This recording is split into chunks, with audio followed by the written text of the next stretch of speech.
Приветствую, друзья! Купить наушники с прямой посадкой сегодня практически невыполнимая задача, особенно если хочется чего-то относительно недорогого, да еще и свежих моделей.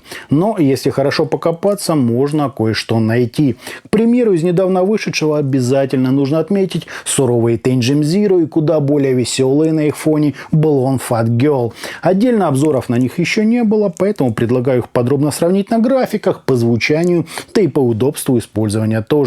О них сегодня и говорим. Поехали!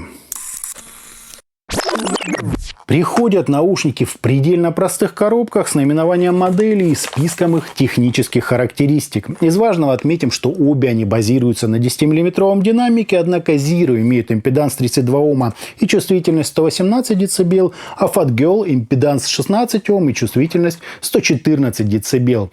В комплекте идет макулатура и набор амбушюр разного размера. К Zero еще прикладывают простенький мешочек, но это уже, друзья, мелочи. Кабель в обоих случаях несъемный, ориентированный на прямую посадку, то есть без сколь-либо сформированных заушин. По качеству у них, на мой взгляд, примерно паритет. У Fat Girl он покрыт матерчатой оболочкой, а у Zero прозрачный с просвечивающимися жилами. Но оба они, прямо скажем, на свою цену. Сами чашечки у них тоже схожи, такой бочонок со звуководом на конце. Однако есть нюансы. Так у Tenjim корпус выполнен из пластика, а звуковод слегка наклонен, в то время как у Blonde это металл с прямым звуководом. Ну и, конечно, у каждого из них присутствует компенсационное отверстие, чуть отличающиеся по диаметру звуководы и по-своему оформленные фейсплейты. То есть по мелочам различий много, а в целом примерно одно и то же. Смотрится это неплохо, посадка надежная, да и амбушюры в комплекте приложили нормальные. Tenjim Zero.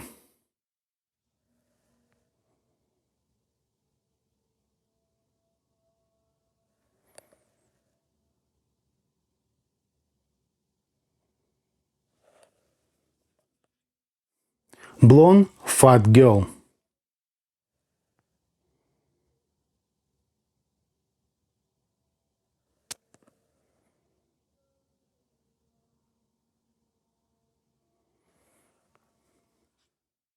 По измерениям у Fat Girl куда более продолжительный импульс, а вот искажение плюс-минус одинаковое, около 0,15%, что просто невероятно. Поведение фазы примерно схоже, как и затухание на 60 дБ.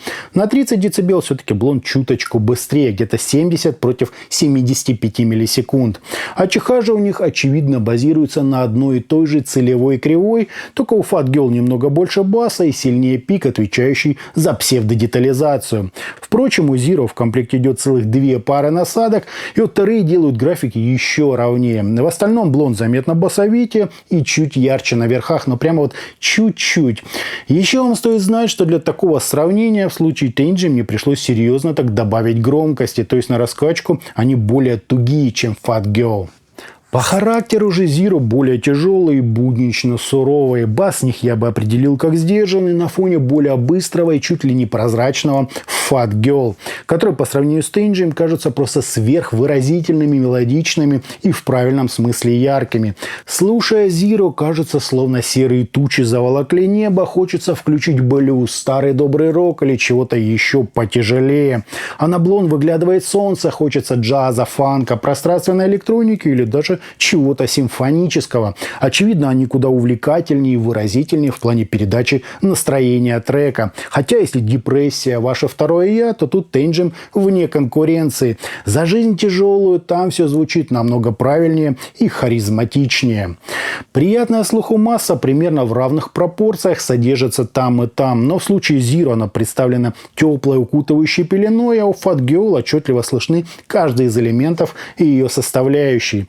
По поведению тут не вижу сколь-либо значимых различий. Скажу только, что в своей верхней части Blonde действительно ярче и агрессивнее. Верха у Tenjim спокойнее и на слух ровнее, что для тех же тяжелых жанров будет куда предпочтительнее. Выводы сделать просто. Если вы любитель тяжелой или другой агрессивной музыки, то в этом деле лучшим напарником станут суровые, но довольно техничные Tenjim Zero.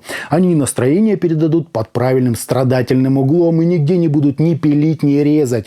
Если же вы предпочитаете более выразительную музыку, то Fat Girl заметно лучше подчеркнут эмоции, наполнят пространство мелодикой и передадут все нюансы звучания, вплоть до состава того самого жирка на средних частотах, не говоря уже о всяких оттенках у лидирующих инструментов. Не скажу, что это лучшее, что я только слушал. Обе модели хороши лишь в рамках своей ценовой категории, но за неимением выбора очень достойно.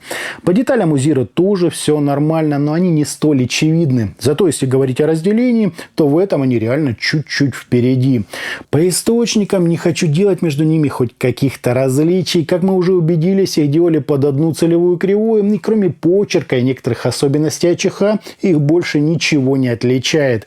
В принципе, я мог бы пользоваться любой из этих моделей, однако чуть больше предпочтения отдал бы Fat Girl. Впрочем, при прямом сравнении они действительно чуть ярче Zero, но то лишь на контрасте. Итогом динамические наушники Tangent Zero и Blown Fat Girl примерно одинаково стоят. Слабо отличаются внешне, построены на одной целевой кривой, с одинаково низкими искажениями и имеют один и тот же уровень в плане звучания. Отличаются же они только нюансами. Blown сделаны из металла, а Tangent из пластика. У Blown больше баса и прозрачная середина, а Tangent техничнее и не такие яркие на верхах. В двух словах, под более-менее тяжелую музыку или жанры, в которых надо прямо страдать, лучше подойдут Zero. Для всего остального, типа классики, джаза или ритм-н-блюза, лучше смотреть в сторону Fat Girl. Но опять же, уровень у них примерно один. Чуть разный характер излучателей и немного отличающаяся настройка. А на этом у меня все. Это были наушники Tangent Zero и Blown Fat Girl. Всем добра, подписывайтесь, жмите лайки, присоединяйтесь ко мне во ВКонтакте и Телеграме. Всем добра!